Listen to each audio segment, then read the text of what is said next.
अगर मैं तुमसे कहूँ कि दुनिया का सबसे पावरफुल बिजनेस सिस्टम 150 साल पहले बनाया गया था और आज भी अमेज़ॉन, गूगल, रिलायंस जैसे जाइंट्स उसी सिस्टम पर चल रहे हैं, तो शायद तुम्हें यकीन नहीं होगा, लेकिन ये सच है। और इस सिस्टम का क्रिएटर था जॉन डी रॉकफेलर, एक ऐसा आदमी जो हिस्ट्री का पहला बिलियनियर बना। और उसने सिर्फ पैसा नहीं कमाया, उसने एक सिस्टम बनाया जो आज तक चल रहा है। लेकिन समझने वाली बात यह है कि रॉकफेलर ने आखिर ऐसा किया कैसे? उसने ऐसा क्या किया था? उसने सिर्फ ऑयल नहीं बेचा, उसने गेम ही चेंज कर दिया।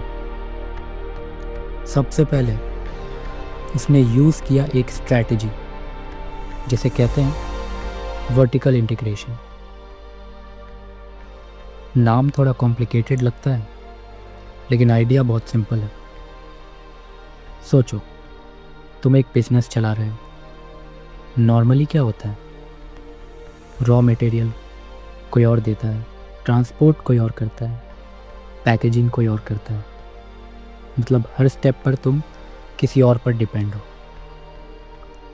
रॉकफेलर ने कहा, डिपेंड क्यों रहना है? और फिर उसने एक एक करके पूरी चेन खरीदनी शुरू कर दी। ऑयल बैरल्स बनाने वाली फैक्ट्रीज, रेल रोड्स के साथ secret deals, storage facilities, transportation, सब कुछ। आखिर में सिचुएशन ये हो गई कि ऑयल इंडस्ट्री का ऑलमोस्ट हर स्टेप रॉकफेलर के कंट्रोल में था। अब सोचो, अगर कोई नया कॉम्पिटिटर मार्केट में आता तो उसे हर जगह रॉकफेलर का सिस्टम फेस करना पड़ता। लेकिन रॉकफेलर यहीं नहीं रुका, उसने एक और स्ट्रैटेजी यूज़ की जो और भी डेंजरस थी, हॉरिजॉन्टल इंटीग्रेशन। सिंपल वर्ड्स में, कॉम्पिटिटर्स को ख़त्म कर दो, या तो उन्हें खरीद लो या प्राइस इतनी गिरा दो कि उनका बिजनेस चल ही ना पाए। 1872 में एक इवेंट हुआ जिसे हिस्ट्री में कहते हैं द क्लीवलैंड मैसेकर। सिर्फ 3 महीने के अंदर रॉकफेलर ने क्लीवलैंड की लगभग सारी ऑयल रिफाइनरीज खरीद ली। जो लोग बेचना नहीं चाहते थे उनके साथ प्राइस वॉर हुआ, और प्राइस वॉर में ज़्यादातर लोग बर्बाद हो गए। बस एक ही विनर था, स्टैंडर्ड ऑयल। कुछ ही सालों में स्टैंडर्ड ऑयल का मार्केट शेयर 90% के आसपास पहुंच गया। सोचो, एक कंपनी पूरी इंडस्ट्री कंट्रोल कर रही थी, लेकिन एक और प्रॉब्लम थी। अमेरिका में हर स्टेट के रूल्स अलग थे। एक कंपनी के लिए मल्टीपल स्टेट्स कंट्रोल करना मुश्किल था, तो रॉकफेलर ने फिर से सिस्टम चेंज कर दिया। 1882 में उसने बनाया standard oil trust. Idea simple था, अलग अलग स्टेट्स में कंपनीज अलग नाम से चलेंगी, लेकिन कंट्रोल एक ही जगह से होगा। ये मॉडल इतना पावरफुल निकला कि आज भी दुनिया की कई बड़ी कंपनीज इसी स्ट्रक्चर पर चलती हैं। गूगल की पेरेंट कंपनी अल्फ़ाबेट, फेसबुक की पेरेंट कंपनी मेटा, और इंडिया में रिलायंस इंडस्ट्रीज़। अब अगर इंडिया की बात करें तो एक नाम बहुत इंटरेस्टिंग लगता है, धीरूभाई अंबानी। कई लोग कहते हैं कि उन्होंने भी वही प्लेबुक फॉलो की जो रॉकफेलर ने बनाई थी। सबसे पहले कपड़े का बिजनेस, फिर पेट्रोकेमिकल्स, और फिर सीधा ऑयल रिफाइनरीज तक कंट्रोल। ये भी एक तरह की वर्टिकल इंटीग्रेशन ही थी। लेकिन सबसे इंटरेस्टिंग चीज़ हुई 2016 में, जब रिलायंस जियो लॉन्च हुआ। फ्री कॉल्स, फ्री डेटा और इतने सस्ते प्लान्स कि टेलीकॉम इंडस्ट्री हिल गई। कई कंपनीज बंद हो गई, कई मर्ज हो गई, और धीरे धीरे मार्केट कंसोलिडेट हो गया, बिल्कुल वैसे ही जैसे रॉकफेलर ने 1872 में किया था। आज के टाइम में मोनोपोली सिर्फ ऑयल या टेलीकॉम तक लिमिटेड नहीं है। टेक कंपनीज ने इसे और भी पावरफुल बना दिया है।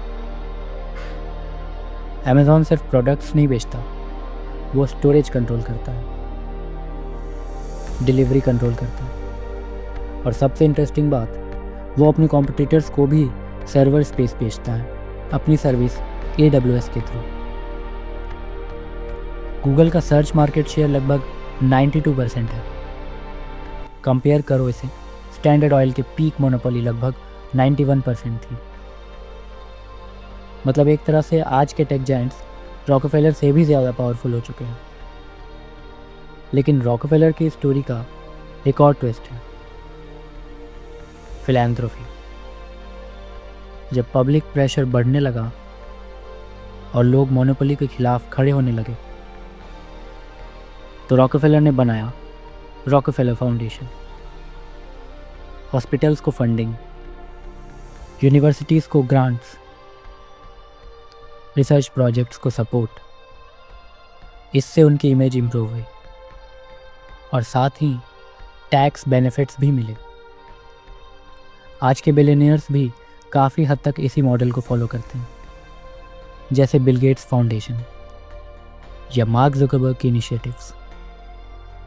अब सबसे इम्पोर्टेंट सवाल, अगर ये सिस्टम इतना पावरफुल है तो आम इंसान क्या करे?